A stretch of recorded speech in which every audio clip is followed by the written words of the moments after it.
Good evening, folks. I'm your host, Dr. Freedom, and tonight, no, I'm not made out of sand. Okay, we just got done watching Sleep No More, and we're going to sit down and have a little talk about it. Let's get hey there, hi there, ho there from everybody. Let's start with Kevin. Hello. All right, Ryan. Hi, everyone. How's it going? AJ. Hi there, everyone. William. Hey now, how you doing, everybody? Phillip. And Phillip says hi. Okay, Texas Tim. Hello there. Okay, so this was a big departure from our standard episode. For one, we got, the standard opening credits went out the window. The storytelling style completely different from what we're used to. It was kind of like, the Doctor Who project, where we're seeing footage that we assumed was from a certain source, and turns out it's not. And I kind of it was a nice twist on it in a way. I like that aspect of it, but I'm still wondering, my gosh, this is like the first time I watched Pink Floyd The Wall. I'm still trying to figure out what just happened here. Okay, let's go for opening thoughts. Let's start with Texas Tim. Well, I agree with you.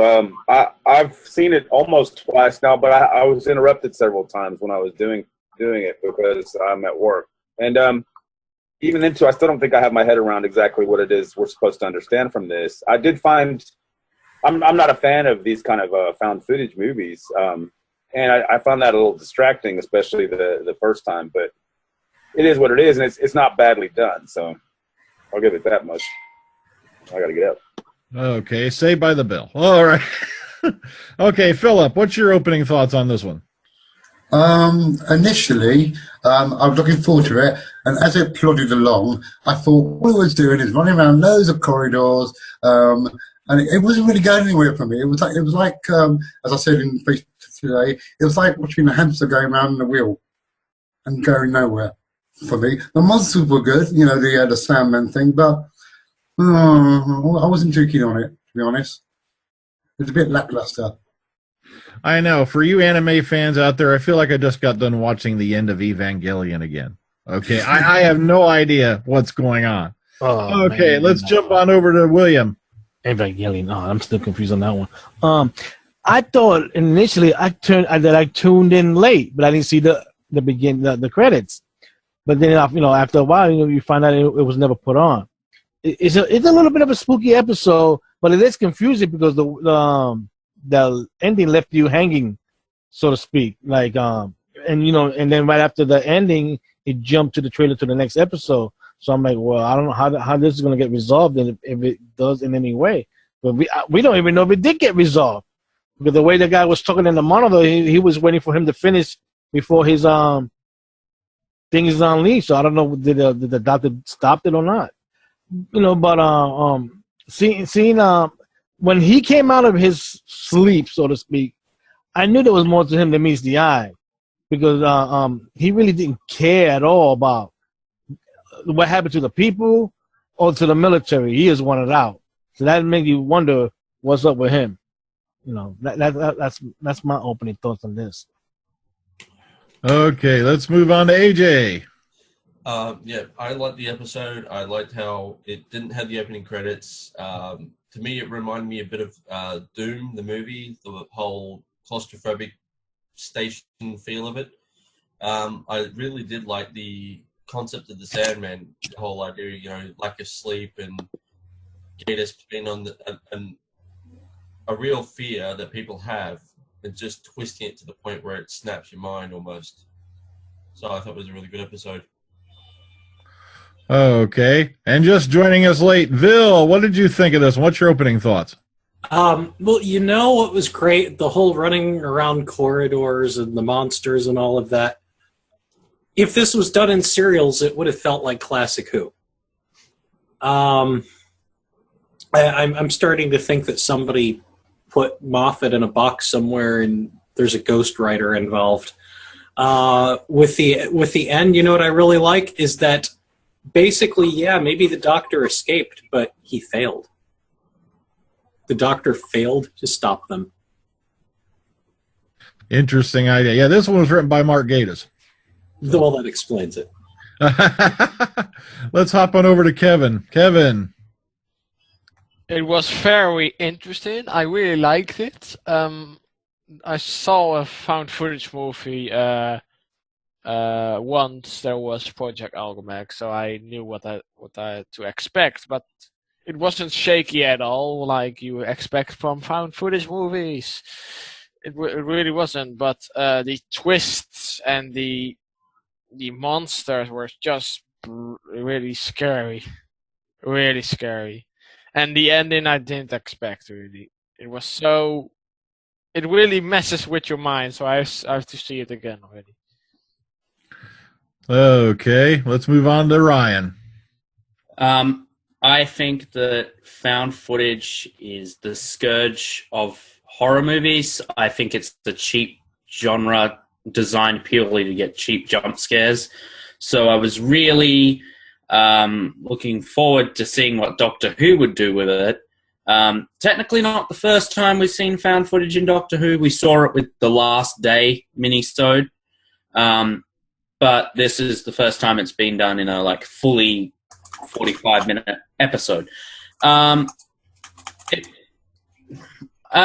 kind of felt that it would make a really good Doctor Who video game because it had a real video game feel to it. But as an episode, I'm in the same boat as you, Brian. I'm still trying to figure out what the hell I just watched.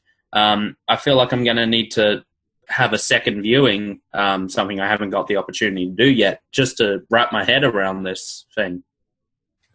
Same here. I'm definitely going to sit down and watch this one again, so I can, maybe get a little bit better into the feel of it. That way, maybe I'll catch something, maybe I just lost the whole point somewhere, so I'll give it another watch and then, I'll fully condemn it then. No, I can't, but okay, so let's open up the floor. So literally creatures will emerge if you don't get a whole lot of sleep or over a certain period of time, or if you try to do it all at once. That was the thing that kind of lost me because, just imagine the things that could evolve from pink eye, oh man. Well, doesn't it leave you with a lot more questions and answers? I mean, the girl that they're with just disappears right before they leave. They just leave. Like Bill said, they just leave.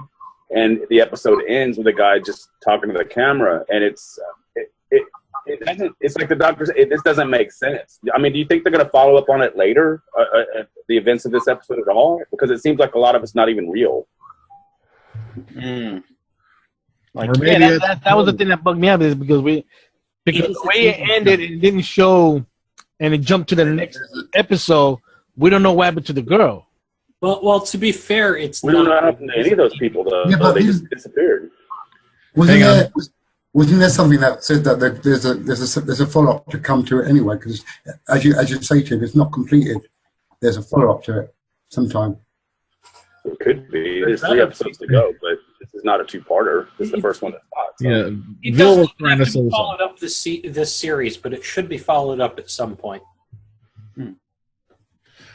Which was weird because this one was originally conceptualized to be a 2-parter. And then it was cut down for some reason or the other. I don't know. Maybe it's because they wanted to wedge another project in, but maybe the whole thing was just like a mass hallucination. I don't know. That's what I'm wondering. How much real was it? I mean, did the Doctor and Clara actually played any part in it? But on the other hand, apparently she's infected with whatever because she hopped into the box, and so we don't know. This may have something to do with her fate, eventual fate this year. I mean, so. Yeah. It's all up in the air, isn't it? I mean, but it really is not. I don't know. The ending just kind of leaves you hanging, doesn't it? Yeah, because the way he said it, because when before they supposedly escaped, you saw one of them that was still sleeping. He was the first one, first one that was asleep, and then the doctor was saying, "Well, this person has been there for awake for 5 years. There's nothing left of them." But you see, a sand creature come out. I said, well, what was this person that was there for 5 years? Who was it? They don't explain that a little bit. I think that was the main guy, wasn't it? Though, because then you mean the professor himself? Yeah, Rasmussen. It could have been, and then he sort of duplicated the snowmen with the great intelligence. Oh, yeah. Even then, too, we're seeing his version of events as well because it's a tape, isn't it? I mean, because we see him get shot and killed, and then again on the tape, he's narrating after those events. So it's Tim, thank you for pointing out that it's a tape, because all of us who've watched Doctor Who from, before 2005 know goddamn well that in the future they're actually using reel-to-reel tapes. Oh. Like in Red Dwarf. it's film though, so it might be 16 millimeter. You never know. And like once like everyone leaves the ship, the Sandmen, just dissolve. Yeah, the gravity, they're heading towards Neptune. I did like the only bit I did like was the AI's conversation with that soldier, getting to sing that song, and he's like, "Let me in." And Oh, he had to sing that Sandman so- song. That's the funniest bit of all of it for me. Of all the songs they used, the 50s one by the Cordettes, man, I don't believe it. That's because Metallica would have sued. It's because war never changes. Yeah, it would be cool if Metallica was, well... But it has been used in a couple of horror films as well. So Yeah. Really, Metallica? Oh, I didn't No, the song, yeah. the Cordette song. It was in one of the Halloweens. The I know first that. one, the very first one. It was used first, second, almost all of them in the end. It should be A Nightmare on Elm Street. Yeah. I don't know if it was used or not. I have to check. Mr. Sandman cut me to bits. Blades.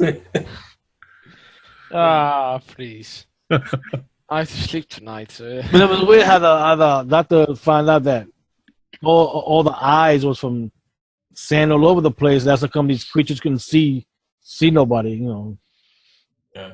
And they had to depend on sound and. Yeah, how about the children that has seen the episode tonight? They are not going to sleep.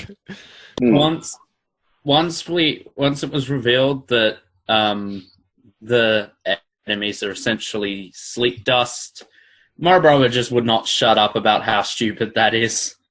Oh, just wait. Some stupid social justice warriors are going to complain that this episode is offensive to people that work the graveyard shift. Wait, what? Yeah, I've been on that boat for long years. I'm on baker's hours now, so I'm on like the exact reverse of that. But yeah, also the naming of the creature. Clara said Sandman, and then the doctor complained, "Oh, I'm the doctor. I do the naming." Yeah, that tells you right there that Clara's acting like the doctor. Then Cisco from The Flash shows up. Well, when she said when she said that bit, if we would have seen this perky little goth chick with a big silver ankh walk up and tell her to stop talking about her brother, I would have died laughing. Okay. Okay, nobody else here is Red Sandman. It's okay. Oh, Neil Gaiman. Yeah. But yeah, just like Ryan said, it really looked at video gamey for me.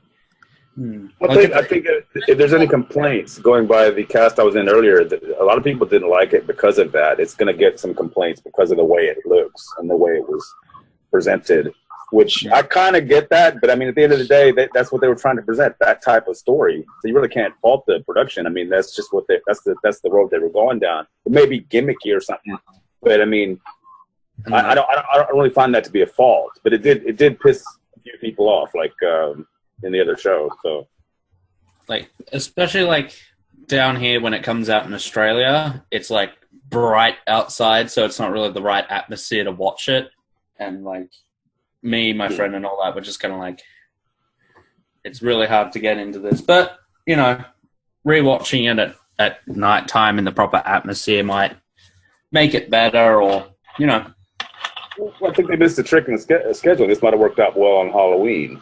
Yeah, why didn't do that? They get what they get. They get on when they're on, and if they're lucky, they'll get a good spot on an appropriate day, like last year. But I mean, this might have been a better story to show on Halloween, just because it has monsters in it. And it's kind of spooky. So yeah. But do you think that the what's the word I'm looking for? What they used to, how they shot it. Do you think it works for Doctor Who, or do you think it's a bit of a don't do it again kind of thing. Well, I wouldn't want to see it every week, but that was the whole point. They were telling that kind of tale, a found footage thing. You're supposed to be watching this guy's tape the whole time. And he warns you at the beginning, hey, don't watch this because it'll mess you up for good. And that's what the whole story is. It's kind of a mind F episode, I think, really. Yes, I agree with that.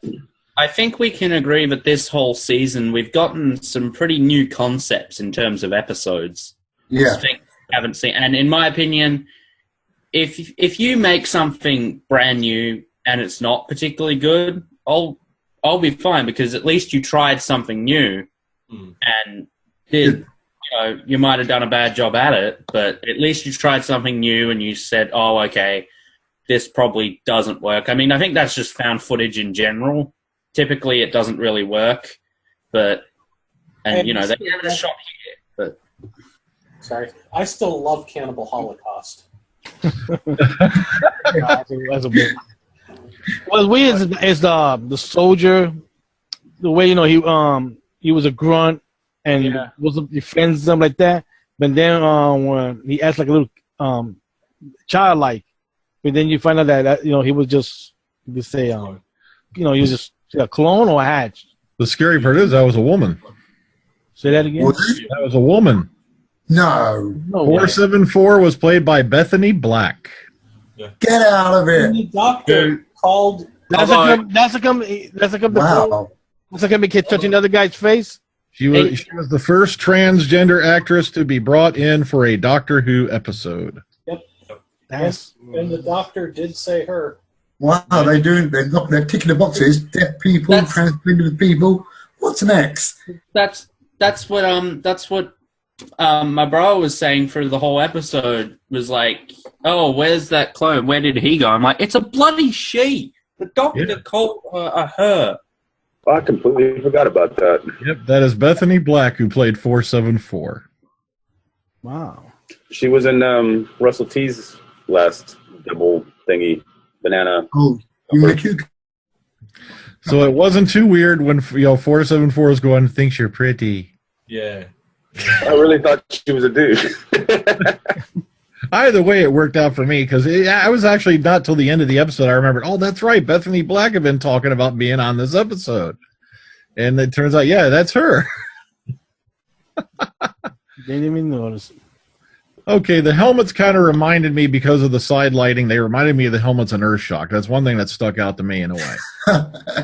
I'm not kidding. Because of the way they had the lights on the sides of the helmets, that just popped into my head. I'm like, wow, that kind of reminds me of those helmets from Earthshock. The ones that reused for how many episodes? Plus, I think they got like 7.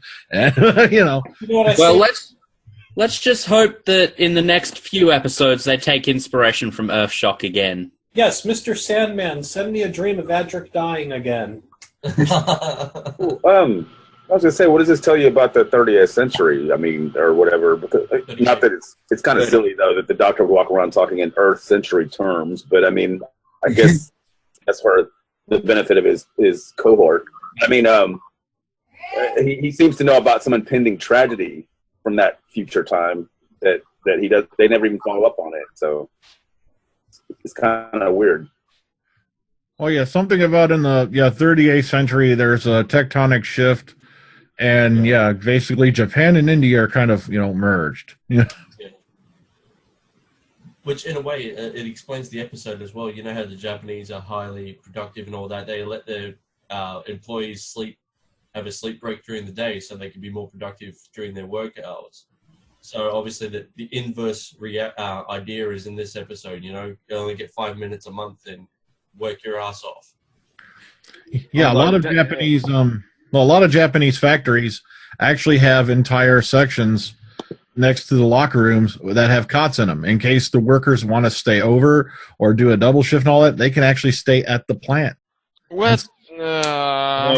One major source of entertainment for me throughout this episode was every time they said Morpheus, I would always think of Lawrence Fishburne. The opening, the little sequence they had at the beginning, or if you look closely, you saw Doctor Who in it. That kind of reminded me of the Matrix, the way they did that. Actually, yeah, you see like Clara Oswald and all that. You see all the names of certain people. Mhm. Yeah, well, they said that there'd be like a unique logo kind of thing for this episode, so I guess that was it. Well, you know what this episode reminded me more of than anything, and it did remind me of another Doctor Who story. Mm. How many here have listened to a little ditty called Dead Air? Yeah. I have, but I don't remember it. It's the one where it's a reel of audio tape found on a sunken ship, and it's a David Tennant adventure read by David Tennant, where the pirate radio ship. That's right. Yeah. And that's what it reminded me of, because the enemy was the Hush, and it was a creature that was basically composed of sound.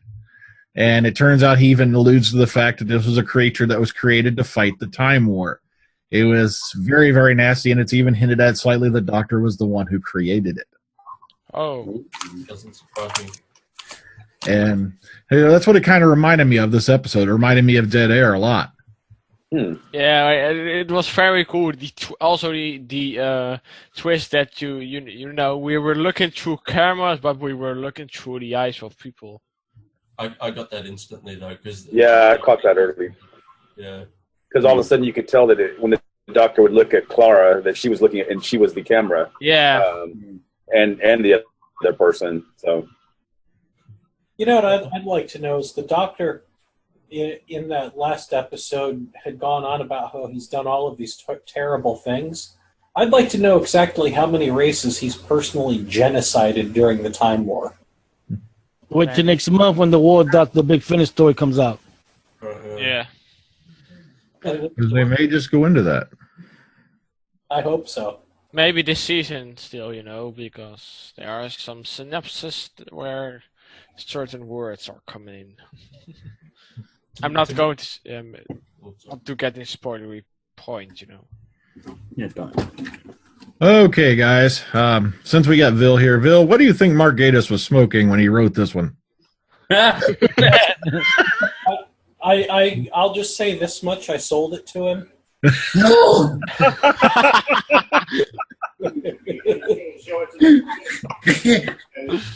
If you guys are interested, we'll talk off of the air. Maybe a lot of marijuana. So Maui Wowie, you know. I'm thinking at this point he probably powdered some mushrooms and put it over that. Let's just say he was smoking so much that cutting that beheading scene out of Robot of Sherwood seemed like a good, well thought out idea. The Acapulco Gold. Yeah. Oh. But yeah, the Doctor was still funny in this episode. You know, okay, I agree that there are plot holes. Like, for example, how in the hell does Sleep Dust become a monster? Okay, I get that. Oh, well, there's what edit.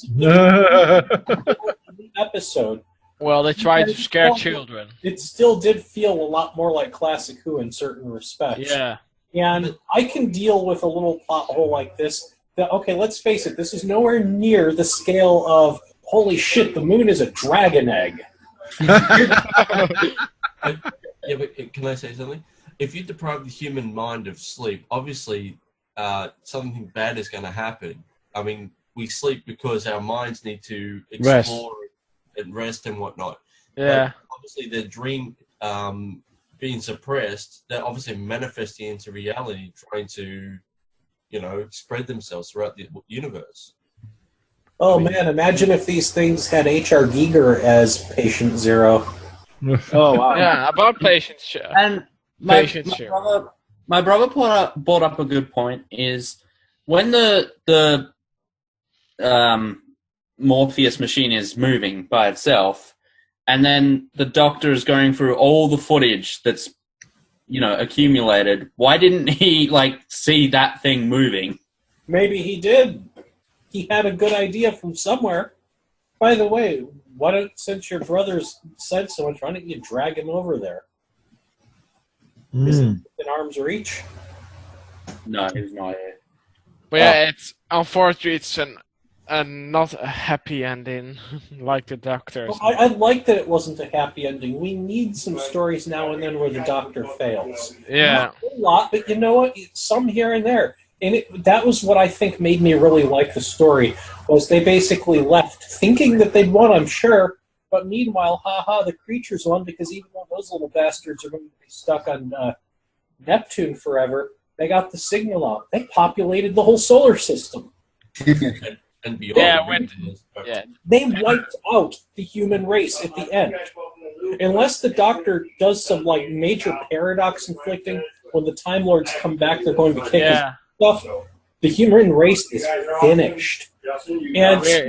And I know this is a little bit off of topic, but you guys remember in which one was it? The Girl Who Died, when the Doctor said that if anyone is watching and has a problem with this, you can go to hell. Yeah. He was talking to the Time Lords because he sure as hell wasn't breaking the fourth wall. Yeah. So I wonder if that's going to come up in a future episode. Yeah, I think so. Where the Time Lords put him on trial again, because let's face it, even if he brought them back, he did betray them all. So he's got a trial coming. Yeah, it also depends on who's in power when he does get back to Gallifrey. And by the way, we've pretty much found out, if you've read any of the synopsises, yeah. Yeah. Rassilon, he's dead. Yeah. I don't think it's going to be a Rassilon. Why? Because they ain't going to pay Timothy Dalton to come back. Either that or he's probably not even available. He's been doing a lot of stuff. Well, he can always regenerate. I mean, you could have anyone play Rassilon. Yeah, the Master. Ooh. Because think about it. Missy, the Master, killed him. So, or at least put him back in his tomb. Well, you beat Rassilon. Who's going to say no? You can't take power. Who's going to have the balls? Yeah. You got to know that something would have happened to either the Master or Rassilon at the end of time when they went back. Yeah, that would be kind of scary if he does get all the way back there and finds out that it's Lord President Missy's in charge. Yeah.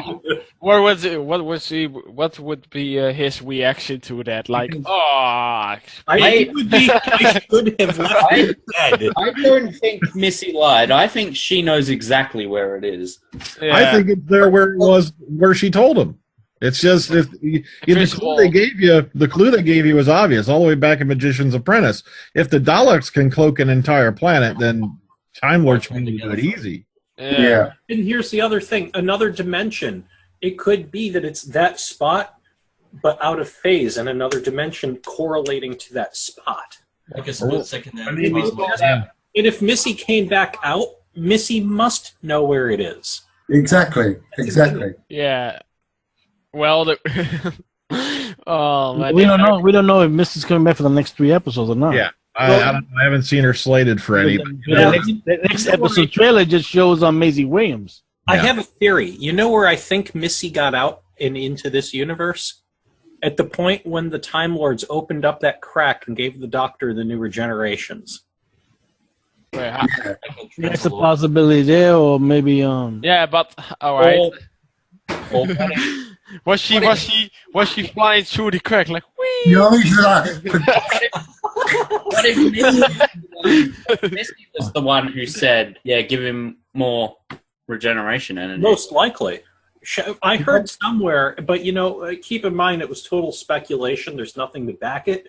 But I heard that the Master's vote was supposed to be the swing vote in favor of giving him the regenerations. I heard that too somewhere. Because I've heard that rumor, yeah. If it's on the internet, it must be true. Yeah. hence why I said that I don't know this for a fact. All I know is this: I'm glad them Sam creatures, in that station slammed into Neptune, because there's nothing worse than when Uranus gets dirty. oh,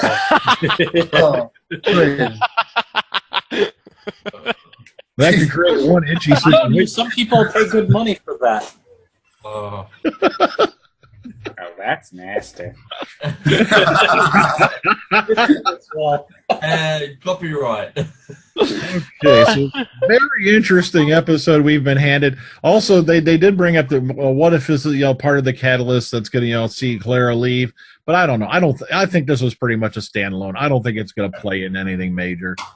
It's just that's the opinion I'm walking away from it with. I think this was just meant to be a good standalone story. I don't think it's going to really tie in anything to come. I think it does, because the Doctor said twice when to Clara, dead. You're not going to be dead. He said it twice. I think you're probably right, but it just seems kind of odd that it's almost like the Doctor and Clara wandered into somebody else's story and just left because it had nothing to do with them, and they left so many things up in the air when the episode ended. So I mean, it leads you to assume that chances are that might have something to do with how the series winds down. But I mean, you're probably right. I mean, or maybe they'll just follow up, on it next year or some other time. You never know. But that was a very good point. Not only, was this the first time they've done an episode in this fashion, but it's the first time we've seen the Doctor and a companion use the bug out option. Yeah. Maybe it's just like maybe the guy's gone crazy and is just imagining this. But he's met the Doctor and Clara before, and maybe he's just gone completely bonkers and just imagined this whole scenario up. That's the feeling I get, is that you're not sure that what you're seeing is 100% real, because he says he's telling a story as well too, but it's all on a TV. So it's just it's really it really doesn't really have any kind of answers to it. Really, if the Time Lords are going to say to the Doctor, "Well, Doctor, it was all a story." Well, that guy, the one that played the professor in this one, before we found out what he's really playing, I thought, damn, he would have made a very good middle-aged pre-wheelchair Davros. Yeah. He had the look. Yeah, true. Well, apparently they thought he looked enough like Patrick Troughton to pull that off in Adventure in Space and Time. But if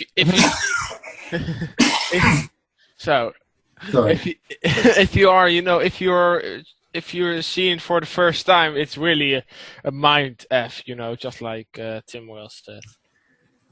Mm-hmm. Yeah, that it is.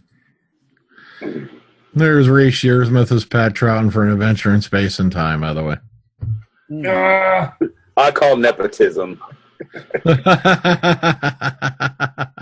it's okay. It didn't hurt it. Yeah. Okay, so weird episode, very strange, completely different to what we're used to, and all I can say is I'm gonna have to go back and watch Pink Floyd The Wall again before I watch this. They need to have an episode. I forget the actor's name, but the one that played William Hartnell. They need to have him come in another episode. Yeah. The multi-Doctor episode as the first Doctor. That would be cool. David Bradley, but he's very, very hard to get a hold of. He's doing The Strain for FX. Also, he's also going to be reappearing in Game of Thrones this next season as what's his name? Walter Frey, I think his name is. Well, good. Then Maisie can get him to come on board. Okay, so we've talked about it. We've ranted on about it. Let's rate it and let's put it to bed. Okay. Good choice of words. Yes. All right, let's start with Texas Tim. Out of 10, what do you think of this one? At this point, I'm going to give it an 8. It was a very well-made episode. I'm not really sure that I liked it that much, but I'll probably like it more when I finally understand exactly what's going on, because, like I said, I've watched it twice and didn't really get – a lot of it went over my head. So I'll give it an 8 for now. All right. What about you, Vil? Well, I'm going to say home. Oh, God. No, not. Oh, God. Okay. I'm going to give this one – I'm going to agree with him. I'm going to give him an 8 because, let's face it, you have to do some damned amazing shit for a 10, but it was pretty good. So yeah, I'm giving it an 8. All right. What about you, Philip? It wasn't really my cup of tea. It was okay in places, but it wasn't something I would watch again. So I'm going to give it a 6, unfortunately. All right. Okay. The 6 is Not fair. That's fair. What about you, William? I'm going to give it an 8 also. The ending bugged me out, so hopefully something can get answered in the next 3 episodes about it. But it's not a bad story. They could do stories like that doesn't need a beginning credits. They could keep doing that a couple of times. I mean, they just do that to give credit to the writers, and that's it. You don't have to show it. All right. What about you, AJ? I'm going to give it an 8.5. I like the story. It was a good structure and all that. All right, Ryan? Well, to me, I didn't see it as a structured story at all. I saw it as just kind of a bunch of nonsense that was happening and not really strung together. And the whole found footage thing was kind of jarring to get into. I never really knew what was going on at any given time. Could my opinions change upon a second watching? Certainly, but for the time being, I'm going to have to give it a 4. All right. What about you, Kevin? For now, a 7.5 out of 10. Now I'm hanging with a that 6. Doctor Who and Cloverfield crossover. Yeah, I'm hanging with a 6. Found footage thing is just not my kind of genre. I just don't get into it that much. And, I'll probably give it a higher rating, sometime down further the line. Maybe when we do a series review, if I get a chance to sit down and watch it again. But for now, I'm going to hang with a 6. Okay. Now, before we go, though, let's talk about this. We're looking for a trap straight. They'll somehow make our eyes skate right over it. Let's call it a misdirection circuit. You might fall to her death!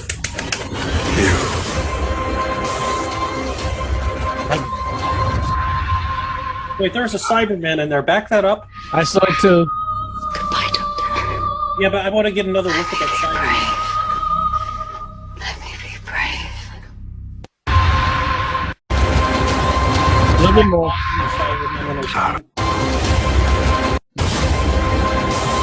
Right there.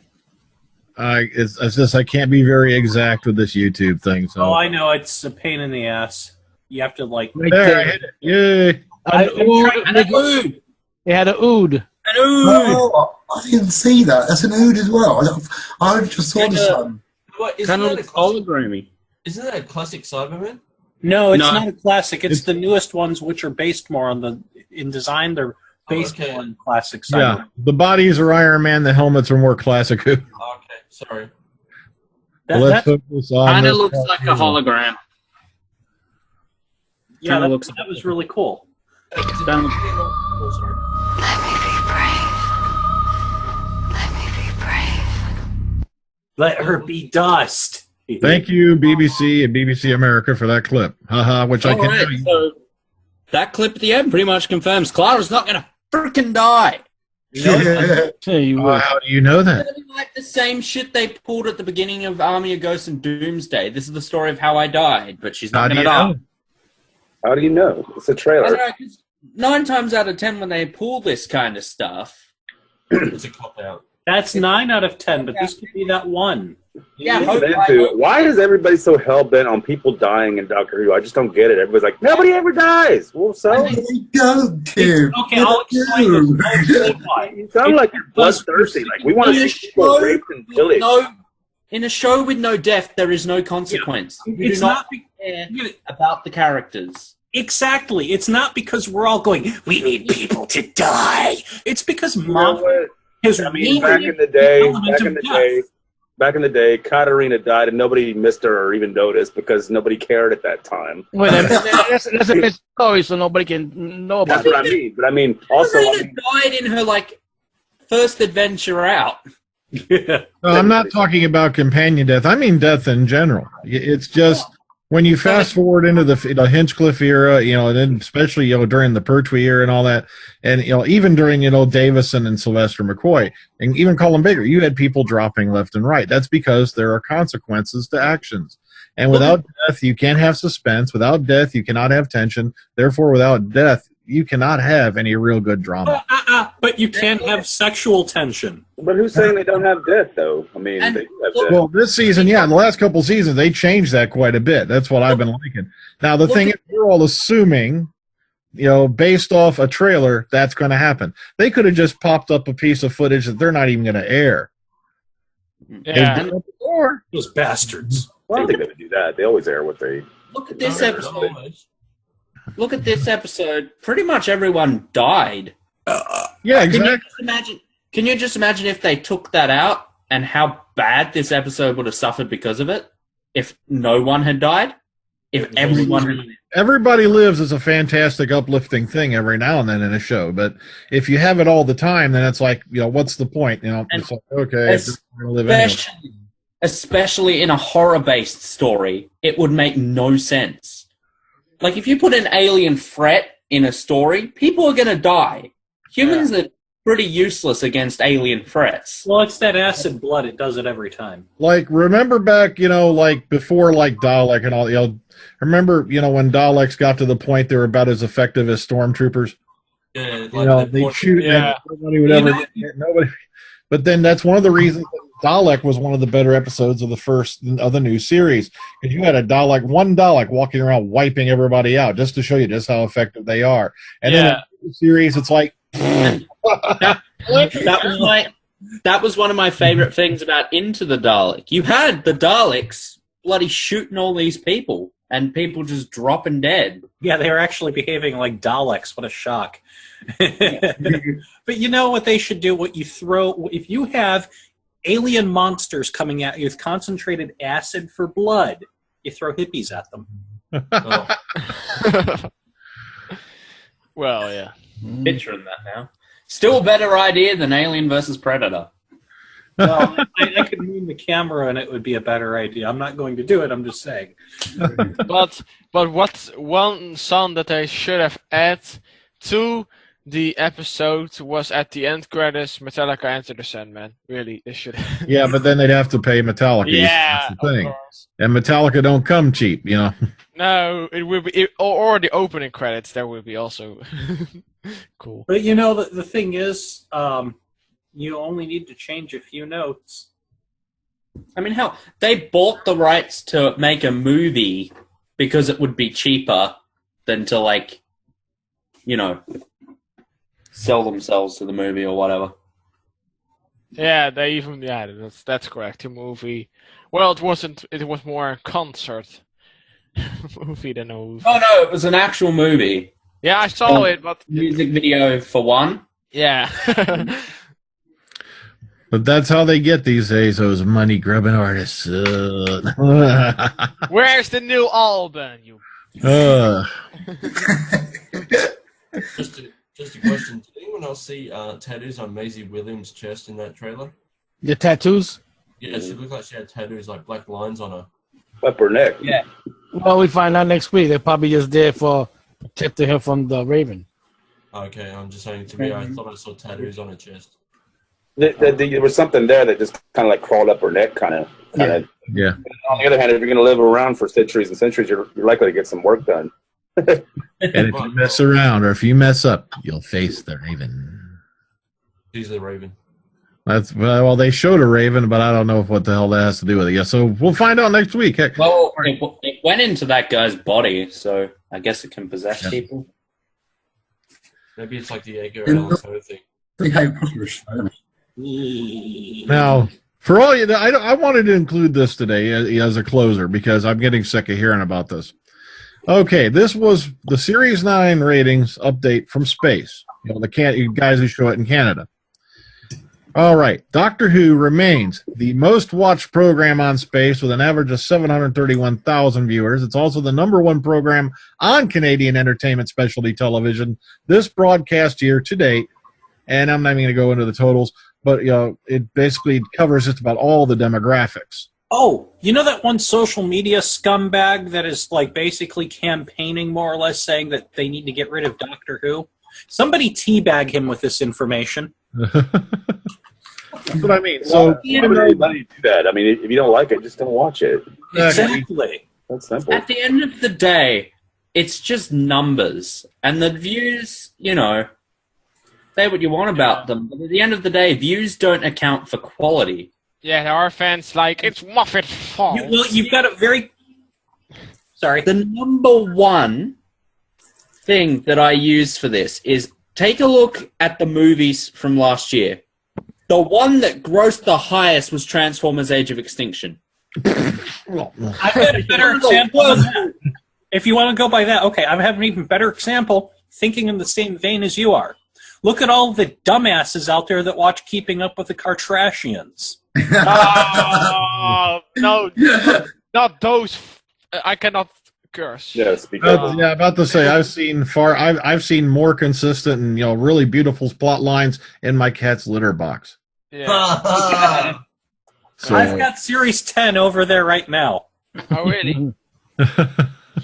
I just brought it up because for all those folks who are out there panicking about the run screaming down the streets towards Rothlock with the pitchfork and the torch, it's like, no, there's nothing to worry about. The show's doing fine. It's doing all right. Yeah. It's even got a 5-year plan still in place to get it to the 2020. Yeah, but although you spoke about those numbers in Canada, it doesn't. Yeah, but you have to look at Britain first, and because if you've got nobody watching in Britain, then they're just going to shut it down. Then Canada doesn't have it. No, but ever since the advent of the iPlayer, those numbers, those instant watch numbers, don't matter. People catch up with it later. Exactly. Plus the fact that they're not going to get rid of Doctor Who because it's generating 60 million pounds of revenue. It's their number one show in the world. I mean, I understand that, but if the ratings are falling in Britain, and then they say, then the BBC say, you know what, no one's watching it here, cancel it. Then they wouldn't do that though, because you know what? The moment they cancel it, somebody like say like the same network that shows Daredevil will pick it up and show it.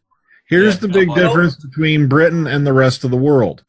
In the rest of the world, like the U.S., the majority of the money they make off a program is based off ratings because that's people watching commercial television. In Britain, don't matter if you guys all turn it off, they're still going to get your money at the end of the day. Until such a time as Doctor Who, if things get as bad as they did in like the 80s, then it's not going anywhere. As long as it's making money off of DVDs, merchandise, these bloody things. Well, hang on. What made it so bad in the 80s that that was a whole different time, though. Also, you got to remember, politics went into play there too. Michael Grade wanted that show dead. He didn't like it, so he pretty much decided he was going to do anything in his power to kill it, and he did. It was the stuff they did with every single program that, sci-fi or otherwise, that television wants to get rid of. They did the same thing with Star Trek back in the 60s. The guys didn't like it, so they stuck it in the Friday night death slot. They did the same thing with Doctor Who in the 80s. They stuck it in a potential death slot and sat there and deliberately killed it. Look at this season, what they did to Constantine, Friday night. Exactly. By the way, for those of you who watch The Flash, Zoom is definitely going to be Henry Allen. Well, we'll find that out if we do Flash. We got a lot of episodes. We're not talking about that. We did with another TV show now. At the end of the day, all they see with Doctor Who is dollar signs. It's arguably more popular than it's ever been before. Yes. So, could it grow stale in like 10 years' time if they continue to show it? Maybe, because that's what happened with the original. It ran for like 26 seasons. No, but the cool thing is it's a generational program, because your kids will watch it because you watch it, and that's been happening for over 50 years now. So, I mean, it picks up new fans all the time. Yeah. I certainly don't see it growing stale anytime soon because it's more popular than it's ever been before. I think part of the problem is also, and if any of you agree with me, hop in on this. I think they need to go back to an earlier time slot. Putting it in the post 8 p.m. time slot is a death trap for Saturday night. I'll hop in and agree with you, but I'm going to say this as well. They need to extend the length by probably about, they need to basically make the series season, whatever you want to call it, about 3 times longer, but show it in serials. They need serials are dead. I can't do that. It takes too much time. I had to explain this to a friend of ours a number of times. You cannot go back. Yes, I know what you mean. Wait, they can't film it like they do now and then just cut it in? No, because in order to do serials, let's say you decide to cut them into say 25 minutes. That would mean every episode would be basically the episode we're getting now. You'd have to go out and film the equivalent of 20. See, you're doing 26 episodes for 2 seasons. The equivalent of 26 episodes for 1 season, 26 25-minute episodes. And the thing is, nobody on planet Earth, let alone the poor guys who are working for the BBC, because if you actually saw how much these guys are getting paid compared to American television, where you get the 20-something episodes per season, they don't get paid near enough, the actors and stuff over there, especially the cast crew and whatnot. I think the most highest paid doctor so far was like £500,000 that I can recall, and that was Chris Eccleston his first year. And I think the most Matt Smith made was $350. And you think, okay, that's a lot of money. No, compare that to American shows where you had American actors making $1 million freaking an episode. Yeah. Not only that, I mean, you get 13 hours a year at this point. You can always just watch half today and half tomorrow and call it 2 parts. I mean, it's okay. Well, that's a good point, and I wasn't aware of that. But now I'm thinking You give me the dollar or pound, however you want to do that value difference between what Christopher Eccleston made and what David Tennant made in Weed, and I can come up with amazing scripts. Yeah, plus you'd have to film them in that format, edit them in that format, and you'd be doing the same filming schedule probably times a half. So you're never going to get anyone to sign up for that kind of grueling filming schedule anymore. And I love Classic Who to death, but a lot of them dragged on. A lot of them were far longer than they needed to be. I agree with you. There's a lot of episodes that I love, but with the Invasion of Time, man, sometimes when I watch it... And I love Genesis of the Daleks. But making Genesis a 6-parter, like, there's some stuff in there that is like, what? Like the clans? The giant clans? Really? Exactly. So in a way, I'm glad we've come down to this. Matter of fact, they were already heading this way anyway back in the old series. Remember, they had 45-minute episodes. I think it was which series was that again? It was Colin Baker. It was Colin Baker. Yeah, but then on the other side, a lot of 45-minute episodes could be at least an hour long because it's a lot of rush. Sometimes they're just like rush. But I think they kind of abandoned that last year because you had a variation of timings last year. It's like the in Series 7, you definitely saw like a 45-minute limit on the episode. And I think that was when they were trying to make sure that BBC America could get their 15 minutes of commercials in. Last year, though, you started out with an 80-minute pilot. I mean, a first episode. Yeah. And then you had variations on it. You had one that was 50 minutes, one that was 45. They ended with the 2-parter. One was 45 minutes or 50 minutes, and the last one was an hour. So I mean, the last 3 episodes are going to be longer than. Yeah, I think I just saw Heaven Sent is scheduled for 8:05 to 9 p.m. Yeah. So that's a 55-minute episode. Also Face the Wave, and Face the Wave is 15 minutes. Yeah. In Series 7, it was a big problem when they took away 2-parters. Like, I always will say that you need, like, a 2-part finale. A finale always would need to be a 2-parter. Not necessarily. But... Not necessarily, because remember, he had episodes like The Rebel Flesh and The Almost People. That was one that shouldn't have been a 2-parter. That's what killed 2-parters for a long time. Because I think that they could have structured that one into one 45-minute episode, and that's why they went off them for so long. And that was also the same problem with Torchwood Miracle Day. It was I could have took Torchwood Miracle Day and slammed it down to 5 episodes, edited a ton of useless crap out of it, and it probably would have turned out better, even with the colossal space vagina in the center of the planet. But then look at the series finales and try and condense them into one 45-minute episode, and I guarantee it wouldn't work. No. Parting the Ways would not work in one part. And yeah, but that's not the point. No, but Wedding of River Song was, I think that suffered from being a 1-part finale. Oh, that just suffered from bad writing. That was bad writing. Yeah. Wedding of River Song. I mean, I think you are. Yeah. Wait. Go ahead. Name of the Doctor was really good. Yes, I agree with you. I felt that was a problem with the overall season and not just that episode, which is why I give it a little bit. To be fair, that was more of a lead-in to the 50th as well. Yeah, the quote-unquote trilogy, of the Doctor trilogy.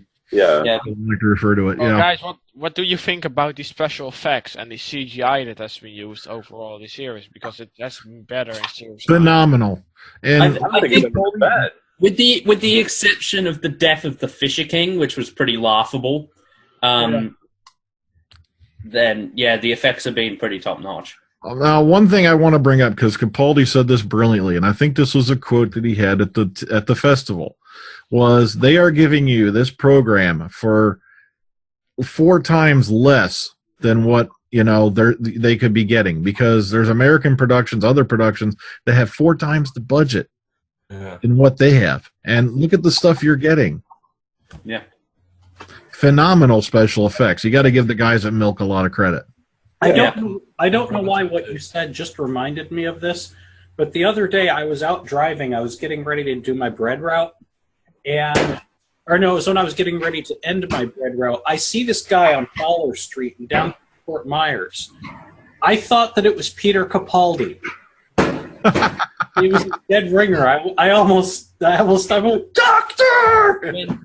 When you look at the effect on the dinosaur in Deep Breath, and then go and compare them to, say, the Beast from Series 2. It's just leaps and bounds. Satan. Matter of fact, Dinosaurs on a Spaceship. That was the same team that did Primeval. Oh. And they had to slightly alter the dinosaurs because they weren't allowed to use the same models they did for Primeval due to some BS issue. Copyright nonsense. Okay, let's go ahead and end this thing. We've ranted on long enough. We've gone way off topic. So This is all right. Because we could go on forever, debating what's right, what's wrong, and all that. But at the end of the day, look at this series so far. We have not had a single episode that goes below like Love and Monsters level yet. No. Nothing that's in the forest of the shite yet. I nearly put that just there. Nearly made me fall. I don't want to besmirch the people Now, a shite forest would be really fucking cool. So And another edit. And the edit. So really great season, and we can't complain. They turned a corner when they brought in Capaldi and all that, and so far it's going amazingly well, in my opinion. I'm really enjoying the last couple series. Oh, yeah. Me too. Here. Okay, let's go ahead and let's bring this sucker to a close. Let's get goodbyes from everybody. For everyone out there in TV land goes, and then have to wake up to face sleep monsters. All right, let's get goodbyes from everyone. Let's start with let's flip the order a little bit. Let's start with AJ. I'll see you guys in 2 weeks. I'll be at the festival next week, so I'll catch you then. Cool. There goes another edit. I'm at that edit a finger now. Thanks. Okay, Kevin, you go next. I'm not going to say the words. Sleep tight, everyone, tonight. And and thanks for having me. Okay, Ryan. Thank you for having me. Speaking of sleep monsters, here's Graham. He won the battle with beer. Thank you for having me. If I change my score, I'll let you guys know next week. But in the meantime, Mark Gatiss has just added another one to his repertoire of shaky scripts. But yeah, we'll see you all next week when we all face the Raven. Yes. Okay, William. Thank you for having me here. Hope to be here next week. All right, Bill. Oh, God. I can't face any ravens. I'm so scared of them. They make me shut in. Oh, whatever you do, don't watch the Ravens because the conductor says I can run around the hall with my backpack and my slippers on. Thank you. Oh, my God, it pooped it into my mouth. Okay. Thanks, Tim. As always, thanks for having me, and keep it metal. Okay, Phillip. Hang on, Graham. I'm going to get everybody's good night, so we're going to hit Graham real quick, so get his rating. Go ahead, Phillip. When you're ready. Okay. Say good night, Phillip. Good night, Phillip. All right. It's you, me head. Oh, me. Yeah. Thanks for having me. Okay, Phillip got into my stash. Right. Okay, thanks for having me, and please don't cry for Clara next week. Thank God. Okay, bye. Okay, now before we go, though, since Graham popped in here real quick. All right, Graham, I assume you've seen the program and you were somewhat coherent at the time. No, I have not seen the program. Can I just say goodbye? And there's a third edit. Thank you anyway. Yes. Good night, everybody. See you next week when we all face the Raven. Bye.